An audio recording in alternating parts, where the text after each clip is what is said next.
আসসালামু আলাইকুম my to family, welcome back to my channel. আমরা এখন দেখতে যাচ্ছি হাজারীবাগের সবথেকে পাগলা গরু সাদা জসিমকে। খুব ডেঞ্জারাস প্রকৃতির একটা গরু, দেখেন কি করে নামানো, বাবারে বাবা, খুব সহজ ছিল না।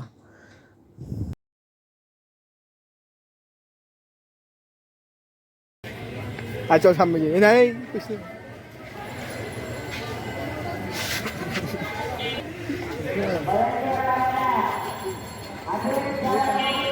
যে কিনবো তো জানবো না। কি শান্তশিষ্টভাবে দাঁড়ায় রয়েছে, দেখেন গাড়ি থেকে নামানোর সময় কিরকম পাগলামি করতেছে। সে নামবো না মানে নামবই না। তার জন্য কসাই বা ব্যাপারী হায়ার করে নেওয়ানো হয়েছে তাকে গাড়ি থেকে নামানোর জন্য। চিন্তা করে দেখেন কি সুন্দর শান্তশিষ্ট, দেখা বুঝারই কায়দা নেই যে সে এরকম একটা পাগলা গরু। ভাই হুদাই খেতে দেন না ভাই, গরুটাকে পরে মানুষ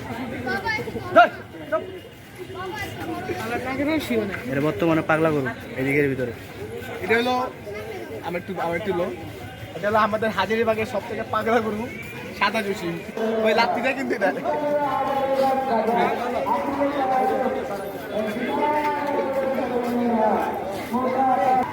বড় হয়ে গেছে, এবার ছোটবেলার ওই অভ্যাসগুলো এখনো যায়নি। এখনো হাটে, ভালোই লাগে গরুর সাথে মজা নিতে। আর এইটাকে চেতায় একটু এক্সট্রা মজা পাইলাম, কারণ এটা আসলে খুব অ্যাংরি টাইপের গরু। লাত্তি দেয় তো